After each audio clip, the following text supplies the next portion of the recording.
Hey there folks, here we are again for part 2 for the Depron kits. What we've got here today is we're going to do is we're going to take some of the templates we did the other day, and I have a few of those examples right here where we actually cut those templates out.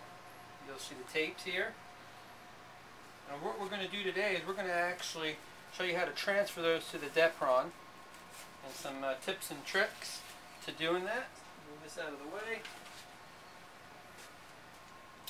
Here we have the rudder piece, once again, what we did the other day. Remember we printed out those 8x11s and we cut it out. So see part 1 if you haven't already. What I like to do here is take these little push pins, and I like to utilize the most space on the Depron sheet. So also, when you don't have to cut, you try not to, so I like to put whatever straight edge I have against the end. And I just tack those down like so to keep them straight.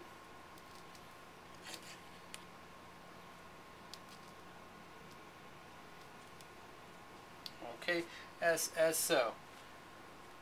Once we have those pinned down, next we want to do is, instead of tracing out the entire lines, it's probably best, or what I like to do best actually, is just make some small dash marks with your pen.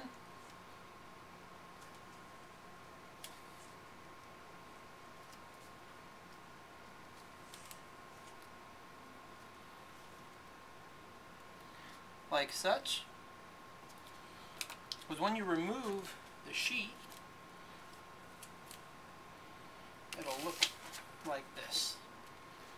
And what that allows us to do is take our straight edge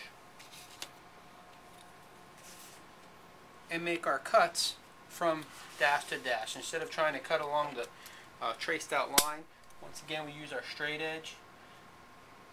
We put it on there as such.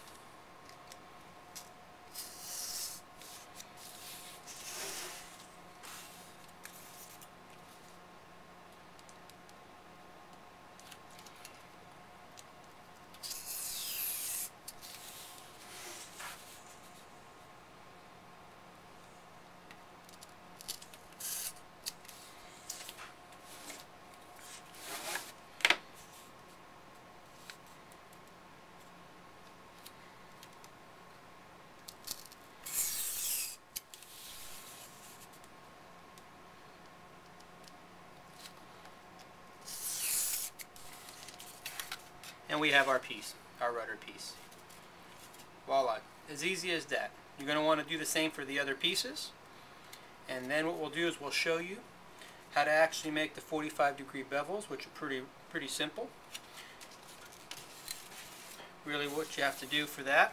And we'll do this on this rudder, because what happens is when you're turning,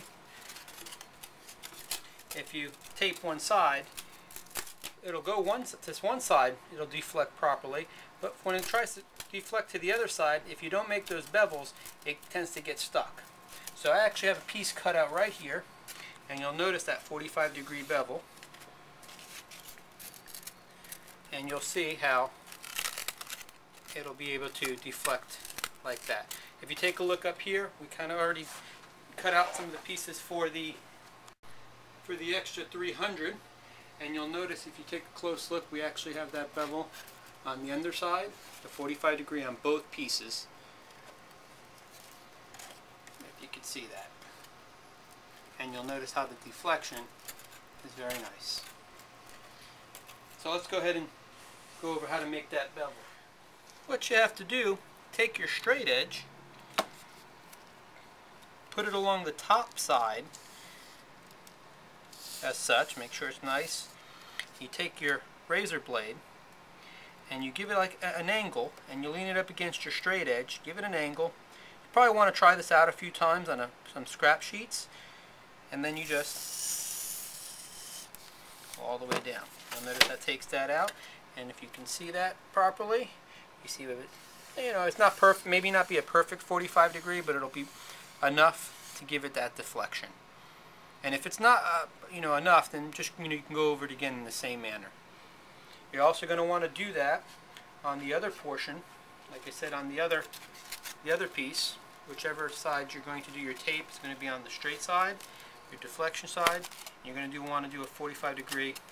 So what we do is we'll take this as our scrap just to demonstrate. We'll do another 45 degree.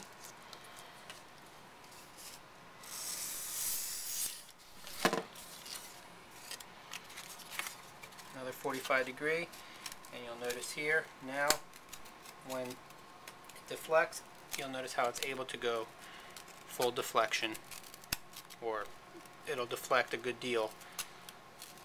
There you have it. Alright, once again, just to recap, you have your templates that we did in part 1 where we cut it out. Try to utilize your sheet the best way so you have the most left over. Whenever you don't have to make a cut, try not to. Use push pins, toothpicks, or what you have to try to keep it straight when you're making your marks. As such, use your dotted line technique to make, so this way you can go back just with your straight edge. Cut those out. Do your bevels if necessary on your ailerons and your rudder section, and you're ready to go. We'll put it together like we have here, and towards the end, after we get it all glued together, we'll go ahead and do our sanding, and you'll have a nice kit. And that's it. Have fun flying. See you at the field.